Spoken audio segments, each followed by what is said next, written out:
I'm gonna try and get some good shots, so make sure y'all get me some promo pictures in there.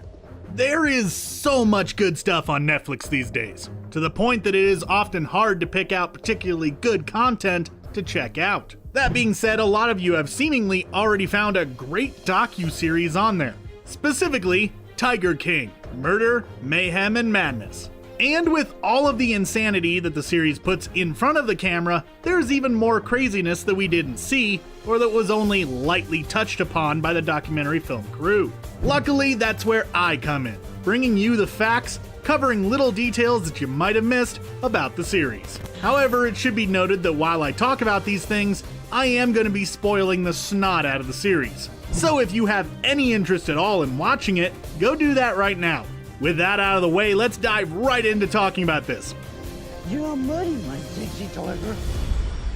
So there has been a pretty serious update since the series was done filming. Despite being behind bars for the next 2 decades or so, Joseph Maldonado Passage, also known as Joe Exotic, has officially filed a lawsuit against his former partner, Jeff Lowe. In addition to the United States Department of the Interior, the U.S. Federal Wildlife Service, and some of the people that we see in the series. Basically, he is suing for perjury, false imprisonment, violating his civil rights, a lot of stuff like that. Basically, everything that he says at the end of the series, that's what he's suing about. He believes that federal agents and all of the people named in the suit specifically targeted him and ignored the truth to get him and only him put behind bars. Now, one thing that the series doesn't touch upon really is how exactly a man like Joe Exotic can come into possession of an entire menagerie of tigers. Like, how exactly does one buy a zoo? During the 1990s, Exotic purchased a horse farm near Wynnewood, Oklahoma. After a while, he came into possession of his first big cats and converted the farm into the GW Zoo. And in those early years, Exotic used the horses that he originally had and any that were donated to his facility to feed the big cats, which were probably a bit tastier than some expired Walmart meat. The series does spend quite a bit of time talking about Joe Exotic's political aspirations, but one thing that it doesn't really talk about is just exactly how many votes he managed to pull in. Spoiler alert, it wasn't very many. Let's start off with his presidential campaign back in 2016, where Exotic ran as an independent and was able to get on the ballot in Colorado, of all places. Of the over 118 million votes that were cast in the 2016 election, Joe Exotic managed to pull in a whopping 962 votes, including write-ins. That's not a lot. And as far as the governor's race in 2018, well, that one was a little bit better ratio-wise, but it was still only 664 total votes. So yeah, maybe not the best career path for Exotic to try to go down. You know what else might not have been a great career move for Joe Exotic? Becoming a country music artist. Actually, that at least made him money as opposed to costing him money like the political aspirations. But you've gotta wonder if he actually wrote and performed the songs himself. Well, reportedly, Exotic lip syncs to someone else's voice, only really playing the part of a country music star, which wouldn't really surprise me, to be honest. Now let's take a little bit of a break from talking about Exotic and instead talk about the people around him. Starting with his former producer and the guy who was trying to get the Tiger King reality show off the ground in the first place, Rick Kirkham. Kirkham was a reporter for the show Inside Edition, but during that time, he also had a rather dark secret, as he had an extremely serious problem with drugs. This secret became the focus of a documentary entitled TV Junkie, which included video diary footage from when Kirkham was 14 up to the present day. Sadly, the documentary wasn't super well received, but if you're interested in checking it out, it might actually be worth your while. Okay, let's shift over to the man that took over the GW Zoo and gave Joe Exotic the boot. I'm talking about Jeff Lowe, the businessman with a bad side. Now, the series does spend a little bit of time talking about Lowe's past run-ins with the law, but it doesn't quite cover exactly how bad some of his legal troubles have been. We hear in the series that he beat and strangled his ex-wife, but he has also been brought up on charges several times of using animals for profit, without proper permits and licensing, operating pay-to-play businesses and such, without proper authorization. So yeah, he doesn't really seem to be all too friendly to either people or animals. After watching Tiger King, you might be sitting there thinking to yourself, man, seeing tigers in Oklahoma is pretty crazy. That's something you'll never see where I live. Well, don't be so sure, since big cats are actually more common in the United States than you would think. According to the World Wildlife Fund, there are roughly 5,000 tigers living in the United States, with only about 6% of them living within zoos and other such facilities that are accredited by the Association of Zoos and Aquariums. The other 94% are either living in private collections or unaccredited facilities. So there is a chance that one of your neighbors could possibly have a tiger. But do you know where there actually aren't a lot of big cats? Out in the wild, you know, where the animals belong. According to the U.S. Fish and Wildlife Service, there are only between 3,200 and 3,500 tigers currently living in the wild across the globe. That's not exactly a lot, especially when compared to the number of cats living in captivity around the world. There are actually more big cats in cages than out in the open. And that's a pretty tough pill to swallow if you really stop and think about it. One thing that gets mentioned a few times throughout the series is the Endangered Species Act. But what is it exactly? Passed in 1973, this is actually an act of Congress that was designed to protect animal species that were at the highest risk of becoming extinct due to the actions of human beings. Basically, it aims to stop us from completely wiping out a handful of specific species. And it also tries to help those species recover their numbers to the point that they no longer need to be protected by the act, which is a good way to go when you really think about it. In addition to the Endangered Species Act, there is also another act that is talked about during the series that is meant to help protect the animals, that being the Big Cat Public Safety Act. This act, known officially as H.R. 1380, was put before Congress back in 2019 and was meant to amend the Lacey Act in order to help protect more specific types of animals, namely big cats. Now wait a second, what the heck is the Lacey Act? Well, the Lacey Act is a law that was passed back in 1900 that was designed to help conservation efforts by prohibiting the trade of wildlife, fish, and plants that had been acquired illegally in some way. I'm sure that pretty much everyone watching this video has at least heard of the organization known as People for the Ethical Treatment of Animals, also known as PETA. But what does the group actually do? Founded back in March of 1980 by a pair of animal rights activists, PETA seeks to eliminate the abuse of animals in any way, such as being used for clothing, food, research, and even entertainment. So yeah, it's understandable why they would not be big fans of Joe Exotic. While PETA has a fairly noble goal, they have been the focus of quite a bit of controversy, even within the world of animal rights activists. Some people say that the organization goes too far, with their demonstrating and some of the other less than savory things that they have done, while others argue that they just don't go far enough. Either way, PETA has at the very least done a lot to raise awareness for the cause of animal rights, and love them or hate them, they aren't going anywhere anytime soon. Murder for hire, or contract killing as it is often referred to as, is something that happens pretty much all the time in the movies. But how common is it in reality? Now, while we don't have any official numbers, what we have does give us somewhat of a look at the realities of this specific type of crime. In Australia, it is reported that between 1989 and 2002, there were about 162 attempted or successful contract killings, which accounted for about 2% of the total number of homicides during that period. So okay, not super common, but what about the cost? Once again, in Australia, a study was done that found that the average cost of a hit was around $15,000. So yeah, $3,000 isn't exactly a lot of money in regards to this kind of job.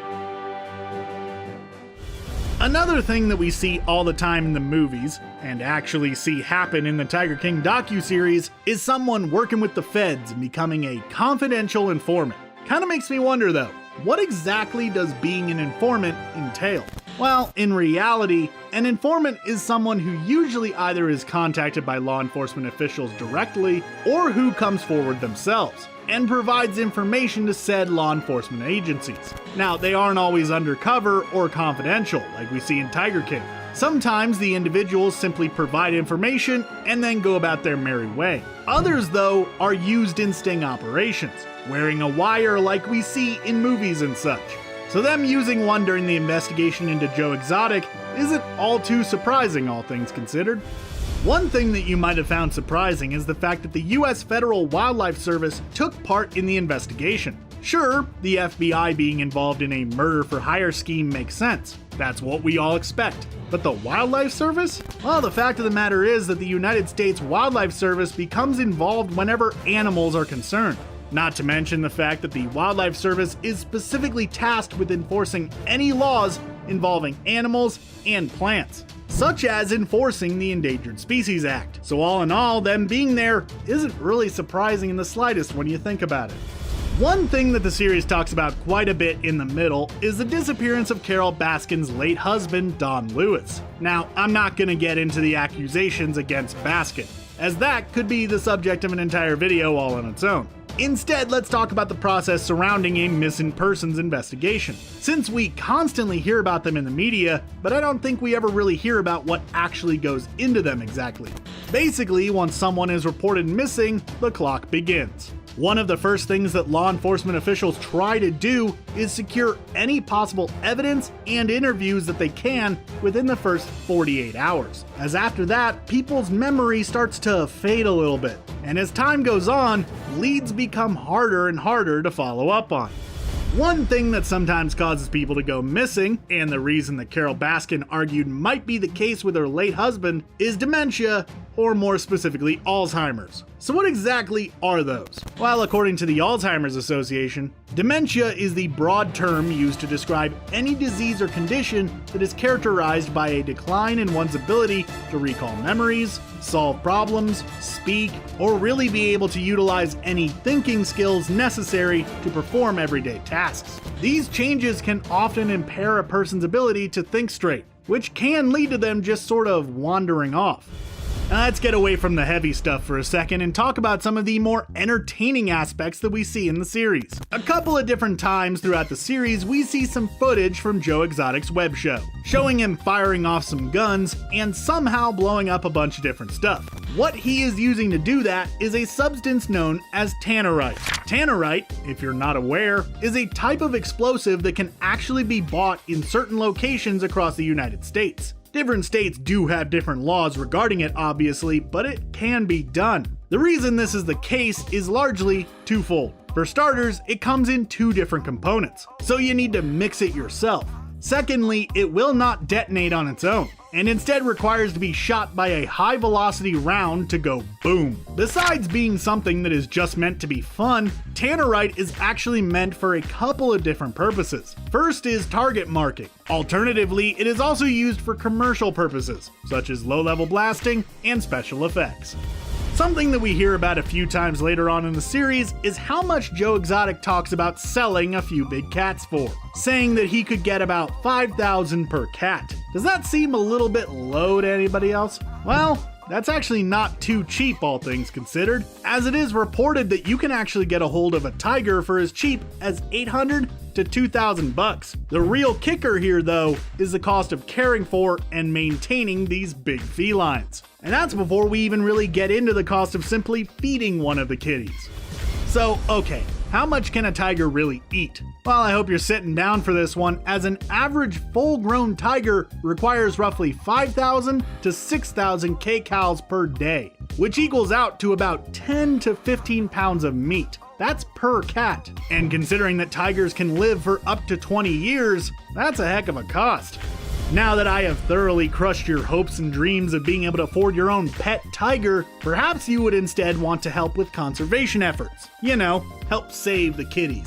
Well, for starters, you can always check out the World Wildlife Fund, which can be found at worldwildlife.org. There's also the Wildlife Conservation Society, which can be found at wcs.org. Honestly, there are a lot of different organizations out there that seek to aid in protecting tigers and other such big cat species. Just be sure to do your own research on each organization before donating, so that way you can be certain of where exactly your money is going. Netflix's new docu-series Tiger King is just the kind of crazy distraction that the world needs right now. But now that we've gotten invested in Joe Exotic and the other colorful personalities involved in the show, what's next? The big cat drama is far from over. From the upcoming legal battle to what John Finlay did about his teeth, we've got all the where are they now details about the cast of Tiger King. Carol Baskin wasn't too thrilled when she heard about Tiger King on Netflix. The owner of Big Cat Rescue actually posted a 3,000-word essay titled "Refuting Netflix's Tiger King" on her website. In the post, Baskin claims that the documentary crew was supposed to be making the Big Cat version of Blackfish. Baskin hoped that the Big Cat documentary would have the same impact as the SeaWorld documentary and shed some light on the awful life the cats lead in roadside zoos. Baskin's husband also posted a video message on the Big Cat Rescue's verified Facebook page where he explains how the couple became involved with the documentary, echoing most of the same statements Baskin made in her essay. Other than expressing their concern about how they were portrayed in the doc, Baskin and her husband still run the Big Cat Rescue in Tampa, Florida. They upload images to their official Facebook account and videos to their YouTube channel often for all of the cool cats and kittens out there. As for Carol's ex-husband, Don, fans have been pretty vocal about thinking that Carol really did feed him to the tigers. But what does Carol have to say? Well, in her essay, she says that Tiger King has a segment devoted to suggesting, with lies and innuendos from people who are not credible, that I had a role in the disappearance of my husband Don in 1997. But we can definitely expect to hear more about Baskin and her late husband's disappearance in the future. Hillsborough County Sheriff Chad Chronister posted on Twitter asking anyone to come forward with more information on the case, hoping that interest in Tiger King could reignite the investigation. I still think that she deserves to sit in jail for killing her husband. As for Carol, the next time we see her on a TV show will likely be in the scripted Tiger King series that's in development for Netflix. Kate McKinnon is rumored to be taking on the role of the Big Cat Lady. The founder of the Institute for Greatly Endangered and Rare Species, or Tiger for short, was also pretty unhappy with how he was portrayed in the docu-series. Doc Antle took it upon himself to release a now deleted statement on his Instagram account regarding the TV show. The post read, "We are very disappointed that our facility was mentioned in the new Netflix series. We can only assume it's because Doc Antle has been such a high-profile wildlife personality for so many decades that his association would create more buzz. But Doc's definitely not letting the documentary bring him down. His Instagram account has been as big as ever, and he's posted lots of photos of his animals, including people swimming with big cats and even this photo of a chimp giving a guy a medical exam. Yeah, it sure seems like things are just business as usual for Doc Antle. If you have questions about how Joe's husband John Finlay is doing after the doc, he's started his Facebook page titled "The Truth About John Finlay" just to answer them. He runs the page along with his wife Stormy Sanders and uses it to post updates and announce appearances. And Finlay has been getting a lot of attention and doing a lot of appearances. He spoke with TMZ, did an interview on David Spade's YouTube show, and appeared on different radio stations. Opportunities he used to talk about his most exciting news, his brand new set of teeth. What upset Finlay the most about the documentary was that it didn't show his brand new set of chompers, which he got back in July 2019. Finlay claims that they had plenty of footage with him with his new teeth, but decided not to air any of it, likely to sensationalize the story and make him into a more colorful character. But Finlay's not letting the finer details get him down. He still loves cats, works as a welder, and says he's doing great now with his wife and all his newfound attention. The man who was counting on a reality show about Joe Exotic ended up being a part of a major docu-series instead, but he is definitely not raking in the fame and fortune. I'm just tired, very tired. Rick Kirkham doesn't seem upset about how the documentary portrayed him, but he's definitely downgraded his lifestyle a bit now that his reality show tanked. He's currently living a pretty low-key life. A Facebook page reportedly belonging to the producer shows him chilling around the world with his wife, Kristen Kirkham. According to an unverified Instagram account that seems to be the real Kirkham, he was last seen visiting Norway. And to be honest, he's probably still mourning the loss of all of his priceless documentary footage. Jeff Lowe and Lauren Lowe are still running Joe's old park, the GW Zoo, which they've renamed the Greater Wynnewood Exotic Animal Park. Pictures of the couple, their guests, and the animals can frequently be seen on the facility's Facebook page.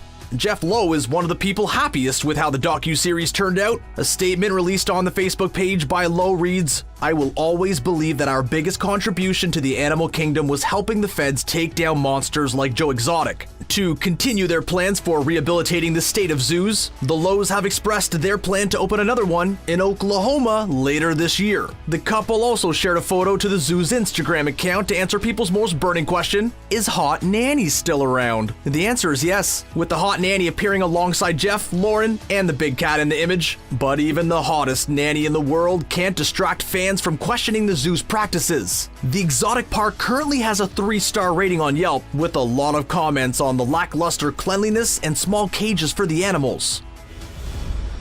Kelsey Safari was the zookeeper at GW Zoo who lost part of his arm when he stuck his hand in a tiger cage to close the door. Saf was adamant that the accident was entirely his fault, not the cat's. This was just another day for me to overcome.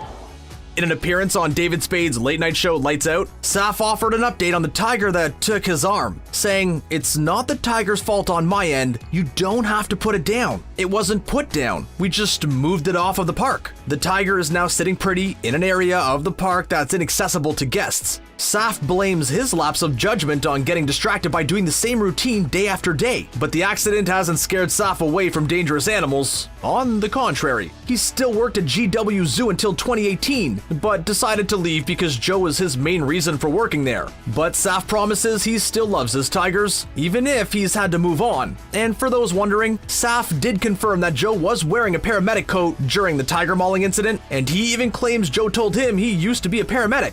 We wish we had some footage from those days.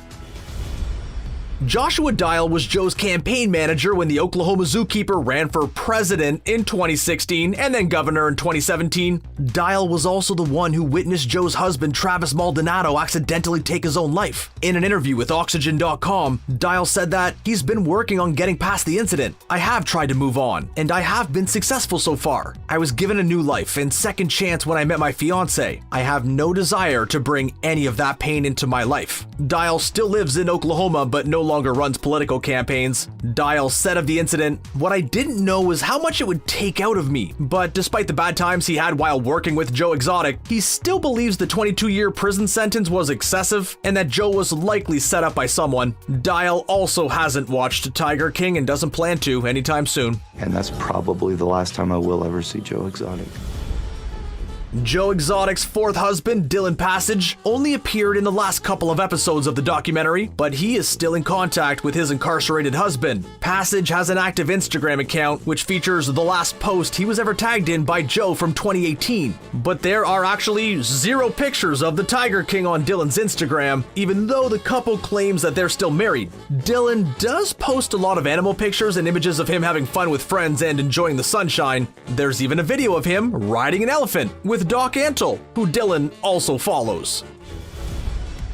Mario Tabrawi, the owner of the Zoological Wildlife Foundation of Miami, is pretty active on social media. He has both a company account and a personal account on Instagram, and he's often sharing animal-related updates. His company actually has more than 1 million followers. Despite his relaxed lifestyle, legal troubles for Tabrawi aren't completely over. Though he was released from prison back in 2001 after being convicted of racketeering, he's been going after the law lately to try and strip back regulations on exotic animal parks. If you want to know more about Tabrawi's star chimpanzee Limbani, then you can check out the zoo's page for updates on the famous ape. Or you can go to Limbani's personal Instagram account, where the chimp has over 600,000 followers and seems to be living the good life.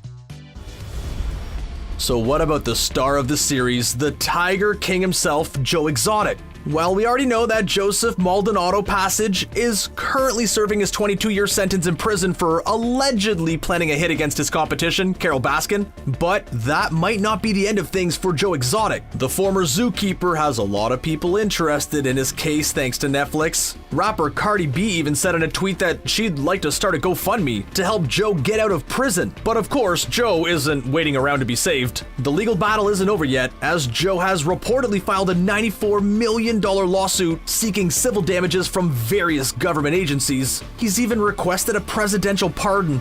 While Joe isn't up to a whole lot in prison, his personal Instagram account is inactive but public, so we can all check out his many eccentric posts that ended just before he was locked up. The account even contains private messages from Jeff Lowe and details about Joe's political campaigns. And of course, it features a lot of animal photos taken at the GW Zoo. While the account only had 1,000 followers before the docu-series aired, Joe's now got himself more than 150,000 and climbing. We'll have to wait and see if Joe will get off on the charges, but if he does, he'll be coming back to a horde of fans eagerly awaiting the zookeeper, country singer, politician's next move.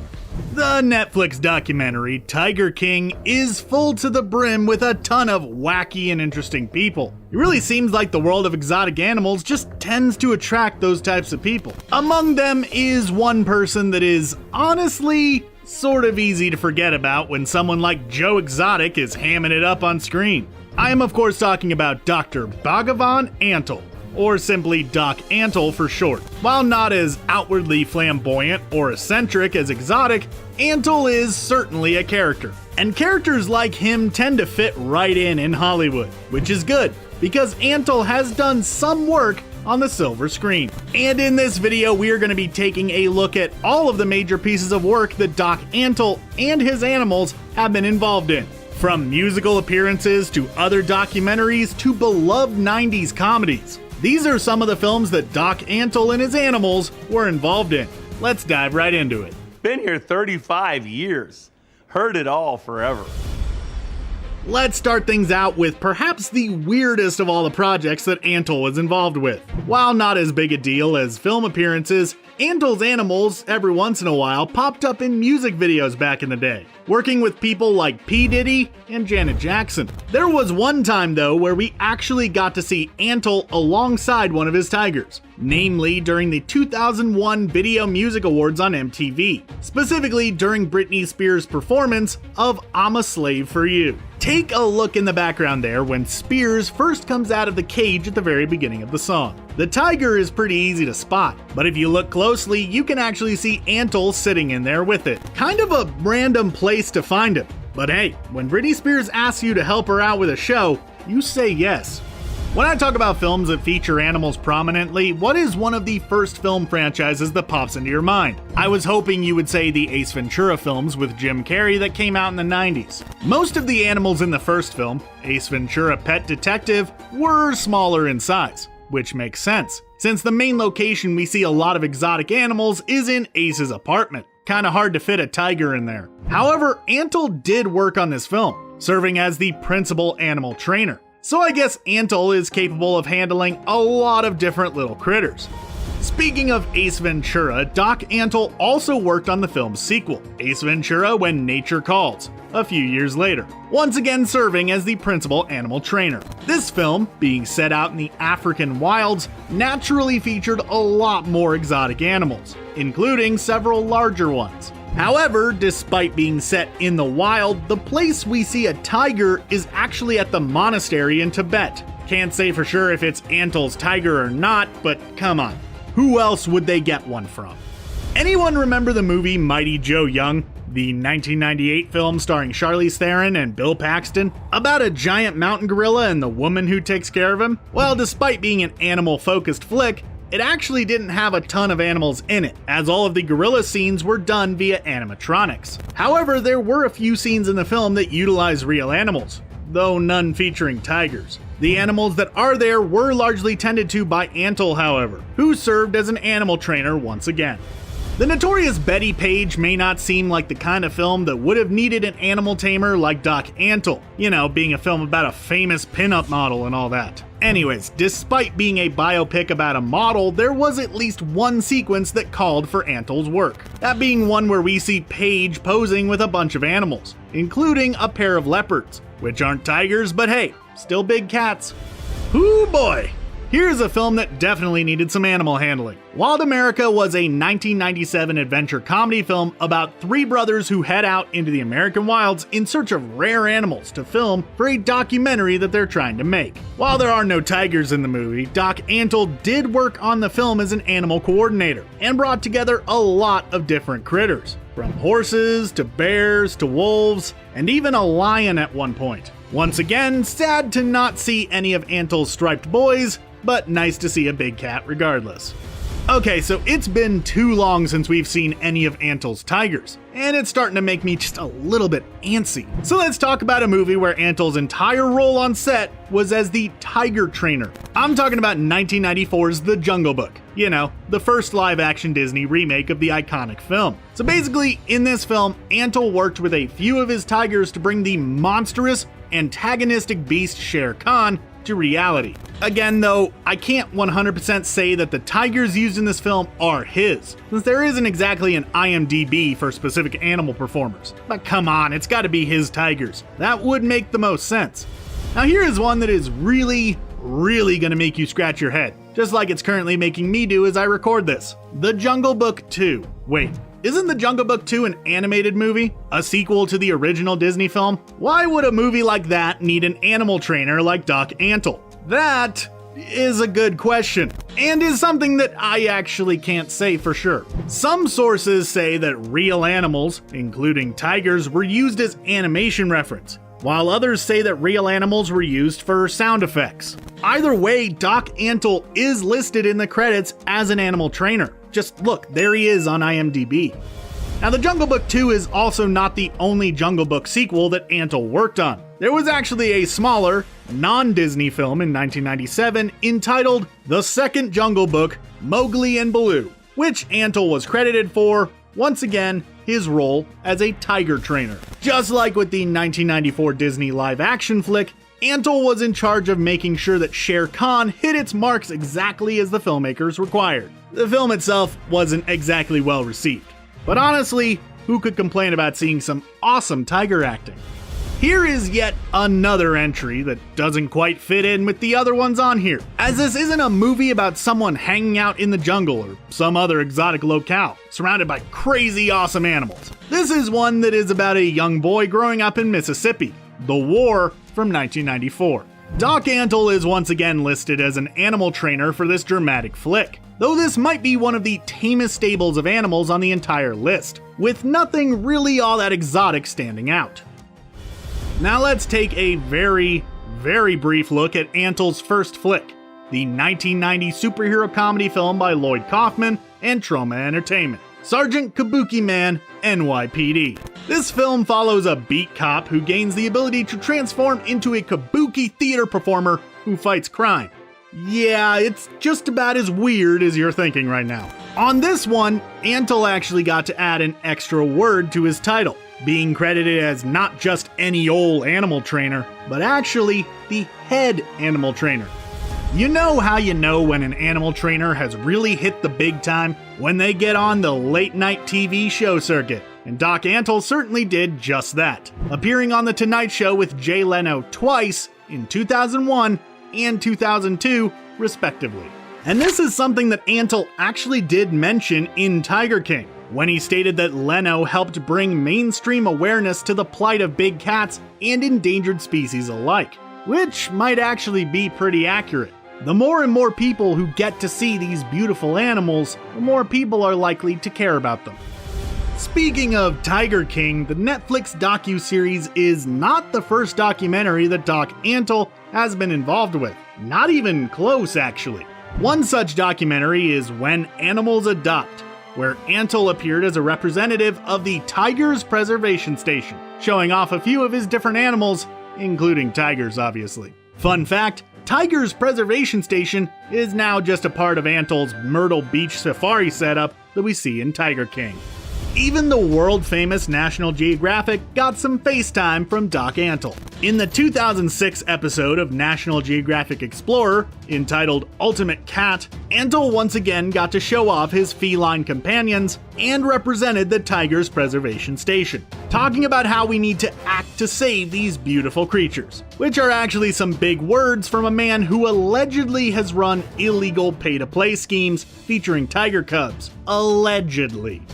Outside of these projects, Antl has provided some animal-related work for a few different bits of media, including an ad campaign for Exxon called Put a Tiger in Your Tank, which reportedly is the job that first led him to learning how to train tigers. He also worked with the US Postal Service to create a series of tiger-themed stamps back in 2011, proceeds from which went to the US Fish and Wildlife Service, which in turn allocated the money to a variety of different conservation projects. Beyond that, I can't actually speak to his claims of having worked on 500 plus Hollywood movies over the years. But either way, he has certainly done his fair share of work, alongside not only his tigers, but also many other species of animals.